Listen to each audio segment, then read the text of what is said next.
Textos imprescindibles. La Marina y el terror, de Alexandra Ampuero. Este semanario ha buceado en el turbulento pasado reciente de la Marina de Guerra. A continuación, los casos más emblemáticos de violaciones a los derechos humanos cometidos por estos uniformados entre 1980 y 2000. La llegada, el estadio de Guanta. En enero de 1983 se estableció el Comando Político Militar en Ayacucho, liderado por el general Clemente Noel Moral. Una de sus primeras órdenes fue que la provincia de Guanta quedara bajo el control de la Marina. Y así fue. El 21 del mismo mes se instaló el cuartel general en el estadio municipal de la ciudad de Guanta, bajo el mando del capitán de corbeta Álvaro Artaza Adriancén, también conocido como Comandante Camión. Según los testimonios recogidos en el informe final de la Comisión de la Verdad y la Reconciliación, el cuartel funcionaba como un centro clandestino de detención y tortura. En los años de 1983 y 1984 se cometieron la mayor cantidad de asesinatos de civiles en la provincia de Guanta, convirtiéndola en uno de los escenarios de violencia de mayor intensidad en el departamento de Ayacucho, como consecuencia del accionar del Partido Comunista del Perú Sendero Luminoso y de la respuesta indiscriminada de las Fuerzas Armadas, en particular de la Infantería de Marina, dice el informe de la CBR. Los evangélicos de Calqui. Calificado como una ejecución arbitraria por la CBR, el atentado contra 6 feligreses en el local de la iglesia evangélica presbiteriana de la comunidad de Calqui en 1984 es uno de los episodios que la institución quisiera borrar de su historial.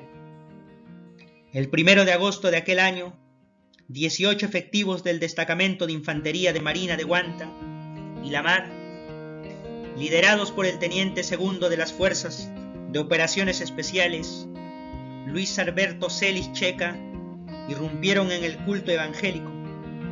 De los 27 feligreses presentes, 6 fueron asesinados. Las investigaciones de la CBR determinaron que el atentado fue parte del operativo Caimán 13, ordenado por alias Camión. En febrero de 1985 se presentó la denuncia por homicidio calificado contra Camión y Jesús Vilca Wincho, quien fungió de guía en el operativo. Luego se abrió otro juicio contra el teniente Celis Checa. En ambos procesos la Marina trató de ejercer presión sobre las autoridades judiciales para que el caso quedara en manos del fuero militar. Era una estrategia. Se pretendía llevar el caso al fuero militar para quitárselo al Poder Judicial, porque cuando hay 2 casos iguales en 2 fueros diferentes, se origina una contienda de competencia y la Corte Suprema tiene que dirimir en dónde se queda el caso, explica el abogado Germán Vargas Farías de la Asociación Paz y Esperanza, entidad que defiende a los familiares de las víctimas de este crimen. Hubo varias decenas de casos similares. La CBR identificó cerca de 30 donde se hizo lo mismo, añade Vargas. En primera instancia, la Fiscalía de Huamanga decidió que el asesinato múltiple no podía considerarse como actos de función, sino que se trataba de acciones delictivas y debía juzgarse en el fuero civil. Pero la primera sala penal de la Corte Suprema de Justicia dirimió a favor del fuero militar, y una vez en sus manos, los uniformados archivaron el caso. El argumento legal: el teniente a cargo de la operación alegó que dio la orden de dar alto al fuego, pero esta fue ignorada por sus subalternos. La CBR describió la intensa presión que ejerció el presidente del Consejo de Guerra Permanente de Marina, capitán de navío Luis Polar Echandía, para que el caso quedara en los cuarteles. En el año 2003, El caso regresó al Poder Judicial y en el 2014 la Sala Penal Nacional condenó a 4 años de prisión condicional al guía Jesús Vilca Wincho. El teniente Celi Checa fue capturado en el 2019 y condenado a 10 años de cárcel. Jaime Ayala. La CBR determinó que el periodista de la República, Jaime Ayala Zulca, fue víctima de desaparición forzada, tortura, tratos crueles, inhumanos o desagradantes y ejecución arbitraria por parte de integrantes de la Marina de Guerra, en el cuartel ubicado en el Estadio Municipal de Huanta, en agosto de 1984. El 2 de agosto de aquel año, varios testigos, vecinos de la ciudad, vieron al periodista entrar a la base militar. Un exifante confirmó ante la CBR que el periodista fue detenido por el comandante Camión, quien se lo habría ocultado a sus superiores. Lo consideraba como un enemigo para su institución debido a las denuncias sobre violación a derechos humanos que había publicado, declaró uno de los testigos para el informe de la CBR. Un día antes de que llegara la fiscalía para verificar la denuncia de la desaparición del periodista, Camión ordenó desaparecer a Ayala. Luego de eliminarlo había que desaparecerlo. Entonces lo seccionan. Primero lo matan con golpes, no hay armas. Lo seccionan y luego lo entierran en diferentes puntos en el estadio, declaró un oficial de la Marina a la CBR. Como en el caso anterior, la institución trató de llevar el caso al fuero militar. A pesar de que el fuero militar reclama el caso, la Corte Suprema, por ser un periodista de la República, determina que el caso se quede en el Poder Judicial, cuenta el abogado Carlos Rivera Paz del Instituto de Defensa Legal, quien actualmente lleva el proceso. En ese momento ocurre un hecho inédito. En 1986, el principal investigado, Camión, desaparece. Curiosamente, cuando se decidía que el caso se quede en el Poder Judicial, los familiares de Artaza denuncian su secuestro. Artaza tenía que rendir cuentas y justo desaparece, reclama Rivera.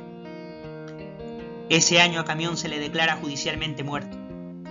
Para los abogados especialistas en la materia, el secuestro de Camión fue orquestado por la Marina, como parte de su estrategia para limpiarse de polvo y paja. Los abogados Gloria Cano, Carlos Rivera y Germán Vargas, consultados para esta nota, llegan a la misma conclusión. Nosotros tenemos la convicción de que fue así. Tengamos en cuenta que sucede el año 86, donde había una impunidad total en el gobierno aprista. Llegaron al extremo de simular el secuestro y la desaparición y lograron que se oficialice la muerte presunta de este oficial, opina Vargas. No es coincidencia que la Marina prepare inmediatamente después del secuestro un proceso para que se declare la muerte de Camión, añade Cano. La abogada recuerda que en el año 2004, cuando se reabrió el caso, llegó la información de que Camión había ingresado al Perú con el pasaporte de un hermano suyo que vivía en Los Ángeles. Le solicitamos a la oficina de migraciones los videos del ingreso de esta persona y sospechosamente, 3 meses después, nos respondieron que luego de un mes se borraban los videos. Hasta donde tenemos entendido, Camión ahora vive en Estados Unidos. Está vivo. Todos sabemos que está vivo, dice Cano. Los abogados calculan que Artaza, de no estar judicialmente muerto, enfrentaría como mínimo 25 años de prisión por asesinato y desaparición forzada. Caídos del cielo. En 1989, la Marina sale de Ayacucho y se instala en Ucayali. La Marina sale de Huanta porque siente que hay un fuerte compromiso que ya está involucrando la propia institucionalidad de las Fuerzas Armadas en los casos de violaciones a los derechos humanos. Es evidente que en ese momento el diagnóstico de los propios militares es que están perdiendo la guerra contra Sendero, señala Rivera. La CBR describe una de las primeras acciones de la Marina una vez que se instalaron en la selva, los vuelos de la muerte. El pasaje de ida sin retorno era para presuntos senderistas. a los que subían en helicópteros y tiraban al vacío en costales o amarrados de pies y manos. No se trata de ningún método de aniquilamiento original. Los marinos se limitaron a copiar a sus pares chilenos de la época de Pinochet y a los argentinos de Videla. De este modo, los aguajales de Pucallpa se convirtieron en cementerios ambulantes de decenas de personas que fueron secuestradas o detenidas por las fuerzas de seguridad en operaciones de rastrillaje. Detalla el informe final de la CBR. Un testimonio cuenta que el sacerdote del vicariato de Pucallpa decía que los cuerpos quedaban colgados de los árboles. Así se dieron cuenta de estas ejecuciones. Dice la abogada de la Asociación Pro Derechos Humanos, Gloria Cano. La CBR apunta a la Marina de Guerra como la principal responsable. La Marina dice que ha incinerado todo. De esa manera no facilitaron ningún tipo de información, cuenta Cano. Para el abogado Rivera esta versión resulta inverosímil. En el ejército son claros en decir que no se pueden desaparecer documentos que contengan información de operativos. Incluso para quemar documentos hay reglamento. En la Marina debe ser igual, aunque nunca accedimos a sus reglamentos. Quemado vivo. El 2 de abril de 1995, un grupo de uniformados de la patrulla Aries, destacamento de la Marina en Ucayali, ingresó al domicilio de la familia Pomatanta como parte del operativo Tiburón 4. Buscaban al hijo mayor, Indalecio, para interrogarlo. Al muchacho le empiezan a preguntar por unas armas y él responde que no sabe nada. Por la insistencia del interrogatorio, ya comenzaba a ser acto de tortura, detalla Rivera, abogado de la familia. Insatisfecho con la respuesta, el capitán de corbeta Andrés Egocheaga Salazar, jefe de la base contrasubversiva que operaba en la zona, le rocía gasolina en el cuerpo y le prende fuego. Cuando Indalecio Pomatanta, de 17 años, se estaba quemando vivo, los marinos se retiraron del domicilio. El menor llegó con vida al hospital regional y allí narra su ejecución, que quedó grabada en un video. Al tercer día falleció. Fue un acto de absoluta crueldad del que la Marina se desentiende. No se hicieron cargo del asunto hasta el 2004, cuando IDL logró reabrir el caso, indica Rivera. La Marina también quiso que el crimen se juzgara en el fuero militar, pero eso les fue negado. En esa oportunidad logramos que la Corte Suprema emitiera una sentencia en la que dijo que los graves crímenes a los derechos humanos y de lesa humanidad bajo ninguna circunstancia podrían ser juzgados en el fuero militar. Fue el aporte del caso Pomatanta. Esa fue la última oportunidad en que la Marina presionó para que los militares soliciten un proceso de competencia. Recuerda Rivera. De limpiar a la institución se encargó Javier Villestein, a pesar de que demostramos que el crimen no fue un accidente, sino que fue cometido en ejercicio de las funciones militares de la Marina.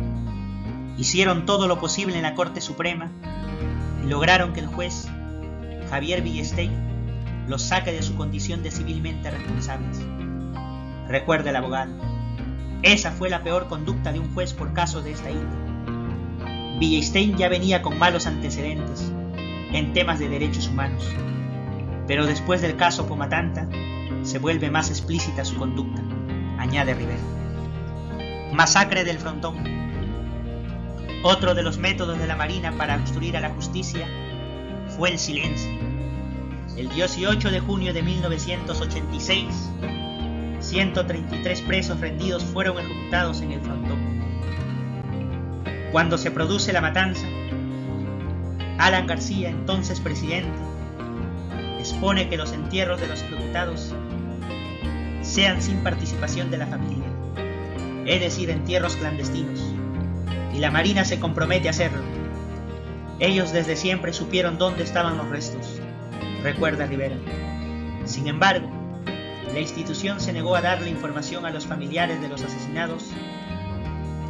Dice Rivera, la Marina solo dio la información en el 2004, cuando se abrió la investigación en el Ministerio Público por mandato de la Corte Interamericana de Derechos Humanos.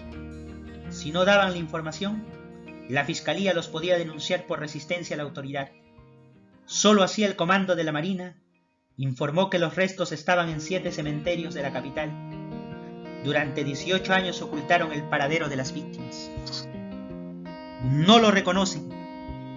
Una de las conclusiones centrales de la CBR es que en ciertos lugares y momentos del conflicto, la actuación de miembros de las Fuerzas Armadas no solo involucró algunos excesos individuales de oficiales o personal de tropa, sino también prácticas generalizadas y sistemáticas de violaciones de los derechos humanos que constituyen crímenes de lesa humanidad. Lamentablemente, la Marina no acoge esta tesis y creen que es una afrenta. Nosotros recogimos evidencia y sobre esta base elaboramos esta dolorosa conclusión. A diferencia del Ejército, la Marina no ha producido un documento que, más allá de acentos, discrepancias con el informe final, enmarque su labor y reflexione sobre la misma. Es urgente que haga ese procesamiento, señala Salomón Lerner Febres, presidente de la CBR. Viernes 20 de agosto del 2021.